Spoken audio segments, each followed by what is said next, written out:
जय संतोषी माता। आज की इस वीडियो में आप शुक्रवार के दिन सुनेंगे संतोषी माता की व्रत कथा। तो चलिए वीडियो शुरू करते हैं।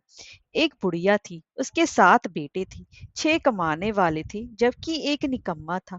बुढ़िया 6 बेटों की रसोई बनाती, भोजन कराती और उनमें से जो कुछ जूठन बचती वह 7वें को दे देती। एक दिन वो अपनी पत्नी से बोला, देखो मेरी माँ को मुझ पर कितना प्रेम है। वह बोली, क्यों नहीं, सबका जूठा तुम जो तुम्हें खिलाती है। वह बोला, ऐसा हो ही नहीं सकता। मैं जब तक आंखों से ना देख लूं मान ही नहीं सकता। बहू हंसकर बोली, देख लोगे तब तो मानोगे ना। कुछ दिनों के बाद त्योहार आया। घर में 7 प्रकार के भोजन और चूरमे के लड्डू बने। वह जांचने के लिए सिर दुखने का बहाना करके पतला वस्त्र सिर पर ओढ़े रसोई घर में सो गया। वह कपड़े में से सब देखता रहा। 6 भाई भोजन करने आए। उसने देखा माँ ने उनके लिए सुंदर आसन बिछाकर नाना प्रकार की रसोई परोसी और आग्रह करके उन्हें जमाया। वह देखता रहा।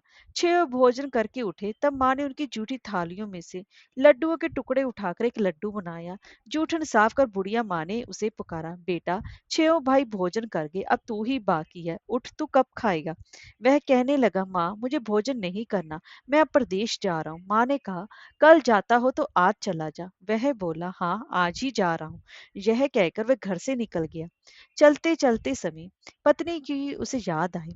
वह गौशाला में कंडे यानी कि उपले थाप रही थी। वहां जाकर बोला, हम जावे परदेश आवेंगे कुछ काल, तुम रहियो संतोष से धर्म अपनो पाल। वह बोली, जाओ पिया आनंद से हमारो सोच हटाए, राम भरोसे हम रहे ईश्वर तुम्हें सहाय। दो निशानी आपन देख धरु मैं धीर, सुधी मति हमारी बिसारियो रखियो मन गंभीर। वह बोला, मेरे पास तो कुछ नहीं, ये अंगूठी है सो ले, और अपनी कुछ निशानी मुझे दे दी। वह बोली, मेरे पास क्या है, ये गोबर भरा हाथ है। यह कहकर उसकी पीठ पर गोबर के हाथ की थाप मार दी। वह चल दिया। चलते चलते दूर देश पहुंचा। वहां एक साहूकार की दुकान थी। वहां जाकर कहने लगा, भाई मुझे नौकरी पर रख लो।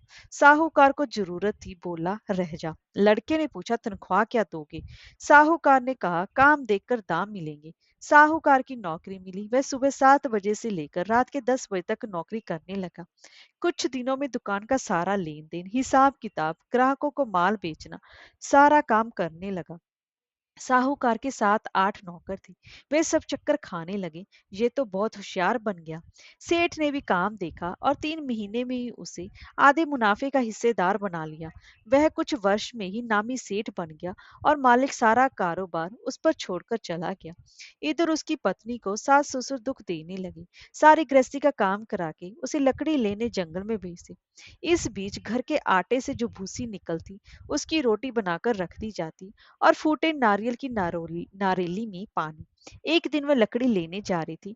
रास्ते में बहुत सी स्त्रियां संतोषी माता का व्रत करती दिखाई दी। वह वहां पर खड़ी होकर कथा सुनने लगी और पूछा, बहनों तुम किस देवता का व्रत करती हो और उसके करने से क्या फल मिलता है। यदि तुम इस व्रत का विधान मुझे समझाकर कहोगे तो मैं बहुत तुम्हारा एहसान मानूंगी। तब उनमें से एक स्त्री बोली, सुनो, ये संतोषी माता का व्रत है। इसके करने से निर्धनता दरिद्रता का नाश होता है और जो कुछ मन में कामना हो सब संतोषी माता की कृपा से पूरी होती है। तब उसने उससे व्रत की विधि पूछी। वह भक्तनी स्त्री बोली, 1.25 आने का गुड़ चना लेना, इच्छा हो तो 5.25 आने का लेना, या 1.25 का भी सहूलियत के अनुसार लाना। बिना परेशानी और श्रद्धा व प्रेम से जितने भी बन पड़े सवाया लेना। प्रत्येक शुक्रवार को निराहार रहकर कथा सुनना। इसके बीच क्रम टूटे नहीं। लगातार नियम पालन करना। सुनने वाला कोई ना मिले तो घी का दीपक जला उसके आगे या जल के पात्र को सामने रखकर कथा कहना। जब कार्य सिद्ध ना हो नियम का पालन करना और कार्य सिद्ध हो जाने पर व्रत का उद्यापन करना। 3 मास में माता फल पूरा करती है। यदि किसी के ग्रह खोटे भी हों तो भी माता वर्ष भर में कार्य सिद्ध करती है। फल सिद्ध होने पर उद्यापन करना चाहिए, बीच में नहीं। उद्यापन में 2.5 सेर आटे का खाजा तथा इसी प्रमाण से खीर तथा चने का साग करना। 8 लड़कों को भोजन कराना, जहां तक मिले देवर जेठ भाई बंधु के हों। ना मिले तो रिश्तेदारों और पास पड़ोसियों को बुलाना, उन्हें भोजन करा यथाशक्ति दक्षिणा दे। माता का नियम पूरा करना। उस दिन घर में खटाई ना खाना। यह सुन बुढ़िया के लड़के की बहू चल दी। रास्ते में लकड़ी के बोझ को बेच दिया और उन पैसों से गुड़ चना ले माता के व्रत की तैयारी कर आगे चली। और सामने मंदिर देखकर पूछने लगी, ये मंदिर किसका है? सब लोग कहने लगे, ये संतोषी माता का मंदिर है। यह सुनकर माता के मंदिर में जाकर चरणों में लौटने लगी, दीन हो विनती करने लगी। माँ, मैं निप्ट अज्ञानी हूँ, व्रत के कुछ भी नियम नहीं जानती, मैं दुखी हूँ। हे माता, हे जगत जननी, मेरा दुख दूर कर कर मैं तेरी शरण में आई हूँ। माता को दे आई। एक शुक्रवार बीता कि दूसरे को उसके पति का पत्र आया और तीसरे शुक्रवार उसका भेजा हुआ पैसा आ पहुंचा। ये देखकर जेठ जिठानी मुंह सिकोड़ने लगे, लड़के ताने देने लगे। काकी के पास पत्थर आने लगे, रुपया आने लगा। अब तो काकी की खातिर बढ़ेगी। बेचारी सरलता से कहती, भैया, कागज आवे रुपया आवे, हम सबके लिए अच्छा है। ऐसा कहकर आंखों में आंसू भरकर संतोषी माता के मंदिर में मातेश्वरी के चरणों में गिरकर रोने लगी। माँ, मैंने तुमसे पैसा कम मांगा है, मुझे पैसे से क्या काम है, मुझे तो अपने सुहाग से काम है। मैं तो अपने स्वामी के दर्शन मांगती हूँ। तब माता ने प्रसन्न होकर कहा, जा बेटा, तेरा स्वामी आएगा। यह सुनकर खुशी से बावली होकर घर में जाकर काम करने लगी। अब संतोषी माँ विचार करने लगी, इस भोली पुत्री को तो मैंने कह दिया कि तेरा पति आएगा, लेकिन कैसे? वह तो इसे स्वप्न में भी याद नहीं करता। उसे याद दिलाने को मुझे ही जाना पड़ेगा। इस तरह माता जी उस बुढ़िया के बेटे के पास जाकर स्वप्न में प्रकट होकर कहने लगी, साहूकार के बेटे, सो रहा या जागता है? वह कहने लगा, माता, सोता भी है नहीं, जागता भी नहीं, कहो क्या गया है? माँ कहने लगी, तेरे घर बार कुछ है कि नहीं? वह बोला, मेरे पास सब कुछ है, माँ बाप है, बहू है, क्या कमी है? माँ बोली, भोले पुत्र, तेरी बहू घोर कष्ट उठा रही है, तेरे माँ बाप उसे परेशानी दे रहे हैं, वह तेरे लिए तरस रही है, तो उसकी सुध ले। वह बोला, हाँ माता जी, ये तो मालूम है, परंतु जाऊं तो कैसे? प्रदेश की बात है, लेन देन का कोई हिसाब नहीं, कोई जाने का रास्ता नहीं आता, कैसे चला जाऊं? माँ कहने लगी, मेरी बात मान, सवेरे नहा धोकर संतोषी माता का नाम ले, घी का दीपक जला, दंडवत कर दुकान पर जा बैठ।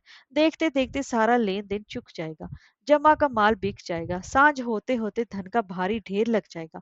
अब बूढ़े की बात मानकर वह नहा धोकर संतोषी माता को दंडवत, घी का दीपक जलाकर दुकान पर जा बैठा। थोड़ी देर में देने वाले रुपया लाने लगे, लेने वाले हिसाब लेने लगे। कोठे में भरे सामान के खरीदार नकद दाम दे सौदा करने लगे। शाम तक धन का भारी ढेर लग गया। मन में माता का नाम ले चमत्कार देख प्रसन्न हो घर जाने के लिए वास्ते गहना कपड़ा सामान खरीदने लगा। यहाँ काम से निपट कर तुरंत घर को रवाना हुआ। उधर उसकी पत्नी जंगल में लकड़ी लेने जाती है। लौटते वक्त माता जी के मंदिर में विश्राम करती है। वह तो उसके प्रतिदिन रुकने का जो स्थान जो ठहरा, धूल उड़ती देखकर माता से पूछती है, ये माता, ये धूल कैसे उड़ रही है? माता कहती है कि हे पुत्री, तेरा पति आ रहा है, अब तू ऐसा कर, लकड़ियों के 3 बोझ बना ले, एक नदी के किनारे रख, दूसरा मेरे मंदिर पर, वह तीसरा अपने सिर पर। तेरे पति को लकड़ियों का गट्ठर देकर मोह पैदा होगा, वह यहाँ रुकेगा, नाश्ता पानी खाकर माँ से मिलने जाएगा।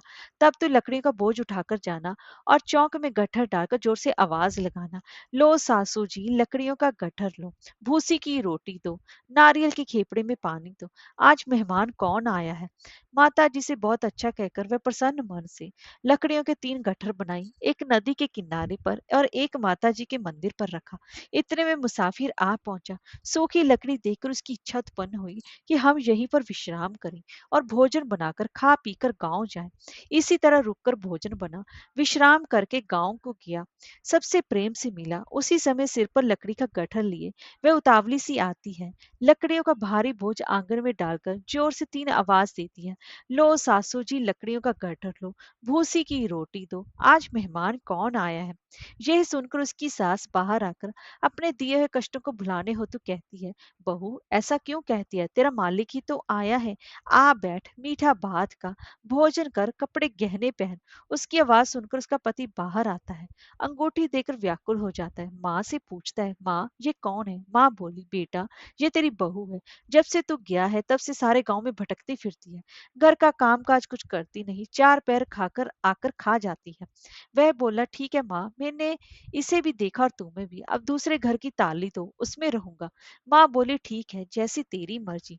तब वे दूसरे मकान की तीसरी मंजिल का कमरा खोलकर सारा सामान जमाया।